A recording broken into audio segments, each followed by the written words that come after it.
शंकर।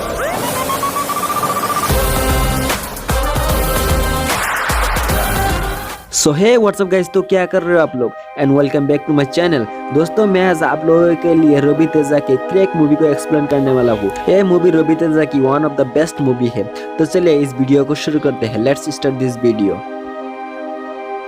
तो इस मूवी की शुरुआत तिहाड़ जेल से होता है, जहां बीबीसी के कुछ रिपोर्टर इंटरव्यू लेने के लिए आते हैं इंडिया के मोस्ट वांटेड क्रिमिनल सलीम बदकल का, जो अभी तिहाड़ जेल में सजा काट रहे थे। और इंटरव्यू के लिए सलीम बदकल को इंटरव्यू रूम में ले आया जाता है, लेकिन सलीम इंटरव्यूअर को इंटरव्यू देने से पहले 50 रुपया मांगता है। लेकिन इंटरव्यूअर सलीम से पूछता है कि 50 रुपया ही क्यों, 50 रुपया से लेके तुम क्या करोगे। तब यह मूवी फ्लैशबैक से चले जाता है और हम देखते हैं मूवी का फर्स्ट स्टोरी, जहाँ पर हम देखते हैं सलीम कुछ साल पहले इंडिया आया था और सलीम के साथ एक बॉलीवुड एक्ट्रेस भी आया था। और सलीम को एयरपोर्ट से रिसीव करने के लिए सलीम का एक आदमी मस्तान आता है और मस्तान उन लोगों को लेके अपने घर पहुंच जाता है। और घर में पहुंचने के बाद सलीम उस मस्तान को कहता है कि मेरे लिए एक दूसरी पासपोर्ट बनवाओ। अगले दिन हम देखते हैं मस्तान सलीम का सब फर्जी डॉक्यूमेंट्स लेके पासपोर्ट ऑफिस में एक आदमी से मिलता है जो उसी का आदमी है। लेकिन वो बंदा मस्तान को अपनी एड्रेस चेंज करने को कहता है, क्योंकि उस एड्रेस से बहुत कई बार पासपोर्ट बनवाया गया था। फिर हम देखते हैं मस्तान एक एड्रेस के लिए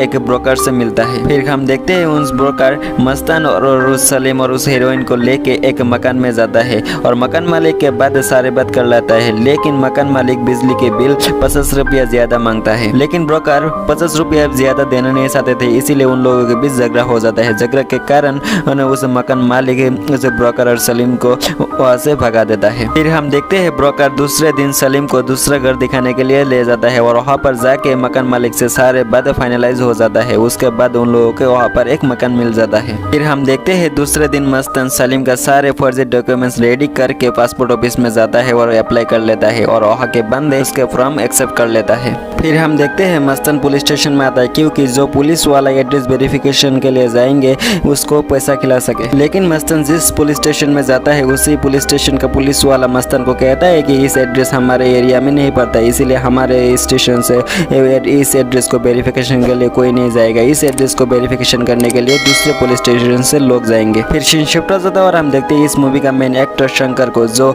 दूसरे वाला पुलिस स्टेशन का इंचार्ज था और वो अपने वाइफ एंड बच्चे के साथ वहीं पर ही रहता है। कुछ दिन बाद वहाँ के एक पुलिस कांस्टेबल पुलिस वेरिफिकेशन के लिए जाते हैं, लेकिन उसके आधे रास्ते पर ही उसकी स्कूटी खराब हो जाता है। फिर वहाँ पर एंट्री होता है इस मूवी का मेन एक्टर शंकर की, जो उधर से बाइक से चल रहा था और वो देखते हैं कि कांस्टेबल का बाइक खराब हो गया है। इसीलिए शंकर कहता है कि आप मेरे बाइक में आ जाओ, मैं आपको वहाँ पर छोड़ दूंगा। और दोनों शंकर की बाइक पे बैठकर दोनों सलीम के घर के सामने पहुंच जाता है। लेकिन उस पुलिस कांस्टेबल एड्रेस वेरिफिकेशन के लिए सलीम के घर के अंदर घुसता है और शंकर घर के सामने ही इंतजार करता है। दूसरी तरफ हम देखते हैं वो कांस्टेबल सलीम के घर के अंदर घुस जाता है और सलीम और उनकी वाइफ को अपना नाम पूछता है। तभी ये सलीम और एक्टर से एक हिंदू नेम बताता है। ऐसे ही और कुछ सवाल पूछ के पुलिस से वेरिफिकेशन कंप्लीट हो जाता है, इसीलिए वो कांस्टेबल घर के बाहर आ जाते हैं। बाहर आते समय वो पुलिस कांस्टेबल एक लॉन्ड्री वाले से टकराता है, जिसके कारण उनके कपड़े गिर जाते हैं और दोनों बाइक पर बैठ हुए पुलिस स्टेशन में आ जाता है। तभी पुलिस स्टेशन में आके शंकर उस पुलिस वेरिफिकेशन फॉर्म चेक करता है। तभी वो देखते हैं हिंदू नेम देखकर उनके दिमाग में कुछ चल रहा होता है, क्योंकि उसने उस लॉन्ड्री वाले के हाथ में जब से कपड़ा गिर गया था तब वो देखता है वहाँ पर बुरखा था, इसीलिए उसके ऊपर शक हो जाता है। इसीलिए शंकर उस लॉन्ड्री वाले को बुलाता है और उस लॉन्ड्री वाले कहता है कि वो आदमी कुछ ही दिन पहले वहाँ पर आया था, लेकिन कांस्टेबल को कुछ दूसरा ही कुछ बताया था। इसीलिए वापस शंकर उस आदमी के घर में जाता है और घर में जाते बुरखे के बारे में पूछता है। लेकिन वो सलीम के उसे गुस्सा होकर कहता है कि तुम मेरे बैकग्राउंड के बारे में नहीं जानता है। लेकिन इन सलीम को नहीं पता था कि शंकर को बैकग्राउंड नाम का शब्द सुन के उसे कैसे लगता था। उसके बाद होना क्या था आप खुद ही देख लीजिए।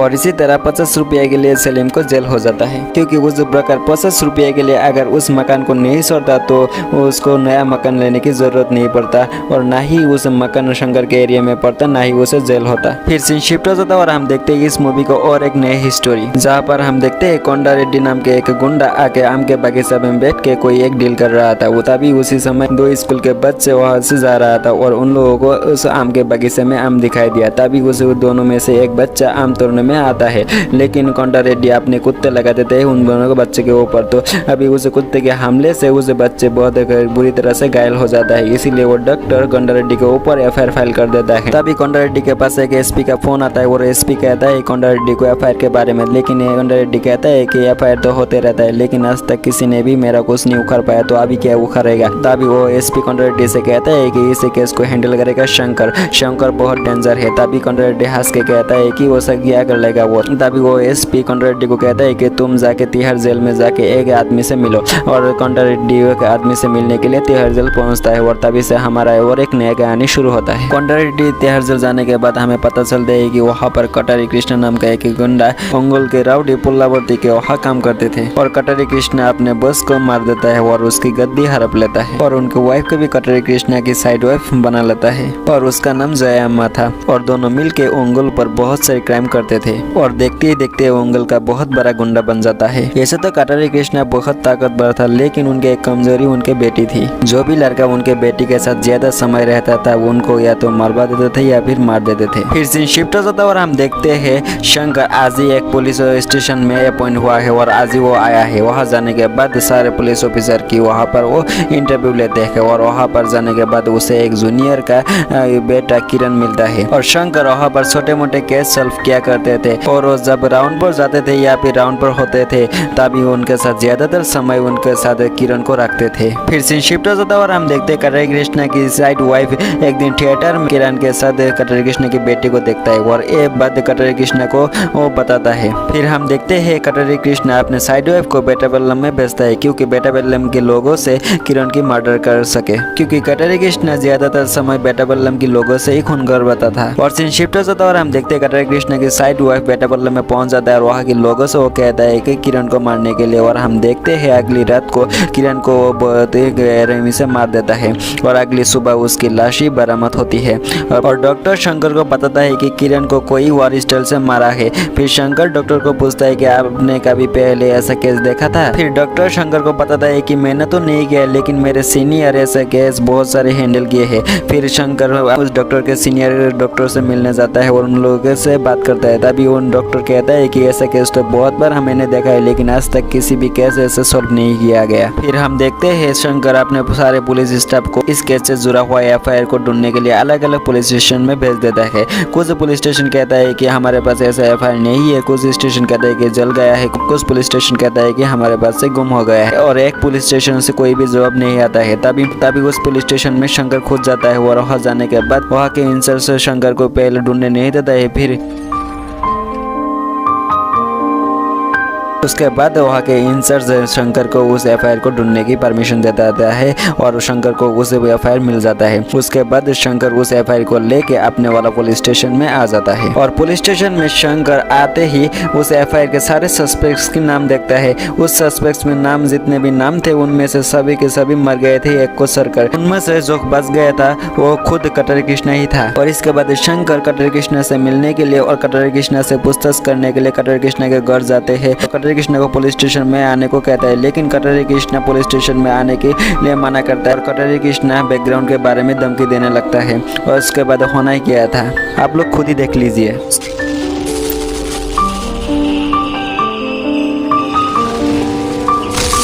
और सीन शिफ्ट हो जाता है और हम देखते हैं अगले दिन कटारी कृष्ण की साइड वाइफ कटारी कृष्ण की बेल के लिए आता है। ऐसे तो शंकर कटारी कृष्ण को छोड़ देता है, और कटारी कृष्ण को और शंकर धमकी भी देता है और कहता है कि अगर तूने इस केस के पीछे तू ही रहा तो तेरे को मैं छोड़ूंगा नहीं। दूसरी तरफ कटारी कृष्ण पुलिस स्टेशन से बाहर निकलते ही वो देखते हैं कि उनके बेटी दूसरे एक पुलिस कांस्टेबल से शादी कर लिया है। दूसरी तरफ कटारी कृष्ण और उनके साइड वाइफ को पता चलता है कि वो उस दिन थिएटर में किरण नहीं था, एक कांस्टेबल ही था। ये सब देखकर कटारी कृष्ण अपने घर जाके अपने साइड वाइफ को बहुत सुनाता है। दूसरी तरफ शंकर के दिमाग में एक प्लान आता है, उस कटारी कृष्ण की बेटी को और उस कांस्टेबल के साथ फोटो एक साथ खींचकर सारे शहर में लगा देता है, ताकि कटारी कृष्ण गुस्से में आकर कोई गलती करे और शंकर कटारी कृष्ण को बिना बेल पर अरेस्ट कर सके। और अगले दिन हम देखते हैं शंकर उन दोनों के लिए एक पार्टी अरेंज करते हैं। वहाँ पर कटारी कृष्ण की रियल वाइफ आ जाती है और वो शंकर से हाथ जोड़कर विनती करता है कि वो कहीं उन दोनों को कहीं छुपा दे, नहीं तो वो कटारी कृष्ण उन दोनों को मार देंगे। और शंकर माँ की आंसू देखकर मान जाता है उन दोनों के कहीं छुपाने के लिए। लेकिन कटारी कृष्णा के वाइफ के घर में आके कटारी कृष्णा को सब कुछ बता देता है ताकि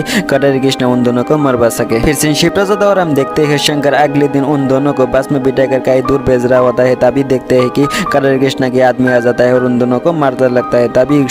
तभी किसी तरह शंकर उन दोनों को बचा लेता है और वो तीनों एक साथ कटारी कृष्णा के घर जाता है और उन सबको वार्निंग देता है कि आगे से ऐसा ना करे। और सीन शिफ्ट हो जाता है और हम देखते हैं कुछ दिन के बाद कटारी कृष्णा को पता चलता है कि उसके एक आदमी ने उनके कटारी कृष्णा के साइड वाइफ के नाम उगल दिया हो, इसीलिए कटारी कृष्णा बेटापुल्लम के लोगों को अपने साइड वाइफ को मारने के लिए सुपारी देते क्योंकि वो चाहता है कि उसका नाम कभी भी सामने ना आए। दूसरी तरफ हम देखते हैं एक दिन रात को कटारी कृष्णा के साइड वाइफ को मारने के लिए बेटापुल्लम के लोग आते हैं और उसे मार देते हैं। दूसरी तरफ शाम को कटारी कृष्णा के साइड वाइफ को ढूंढते हुए उस थिएटर में आ जाते हैं और उस बेटापुल्लम के लोगों को पीछा करते हैं। उन लोगों को पीछा करते करते उन लोगों के ऊपर गोली फायरिंग कर देते हैं, लेकिन उसका गोली बेटापुल्लम के लोगों को ना लग एक साधारण नागरिक को लग जाता है। इसी का फायदा उठाते हुए कटारी कृष्णा शहर में कास्ट को लेकर दंगे करवा लेता है और वो कहता है कि शंकर जानबूझकर उसके ऊपर फायरिंग की है और दंगे होने के कारण ये बात मीडिया में चले जाता है। इस बात मीडिया में आने के बाद कमिश्नर शंकर को सस्पेंड कर देते हैं। शंकर सस्पेंड होने के कारण फ्रस्ट्रेशन में चला जाता है और इसीलिए अपने घर पे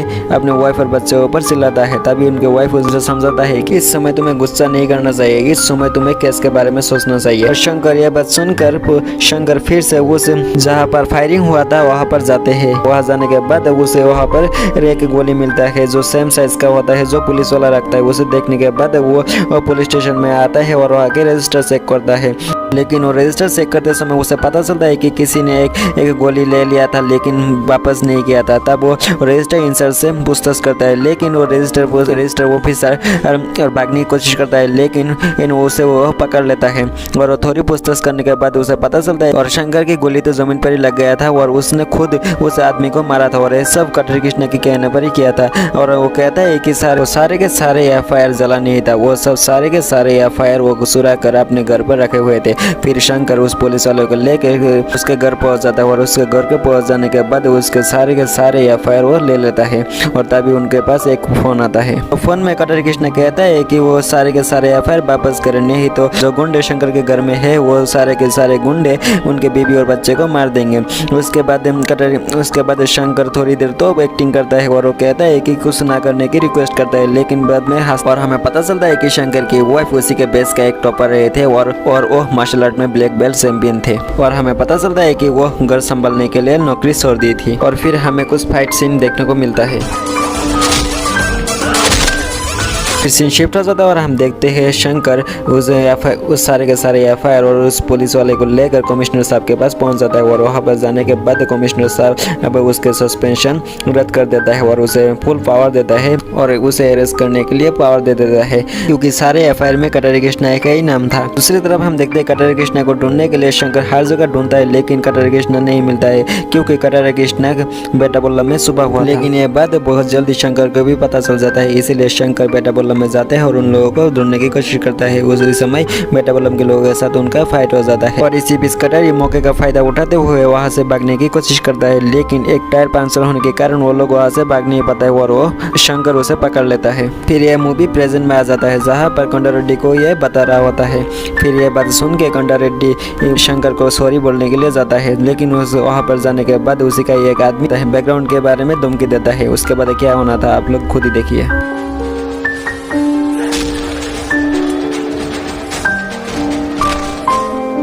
और यहीं पर ये मूवी खत्म हो जाता है। तो आज के लिए वीडियो यहीं पर एंड करते हैं। आप लोगों को कैसे लगा ये मूवी एक्सप्लेनेशन आप लोग कमेंट करके जरूर बताइएगा। अगर आप लोगों को इस वीडियो अच्छे लगे तो हमारी इस वीडियो को एक लाइक कर दीजिएगा और हमारे चैनल को सब्सक्राइब कर लीजिएगा। तब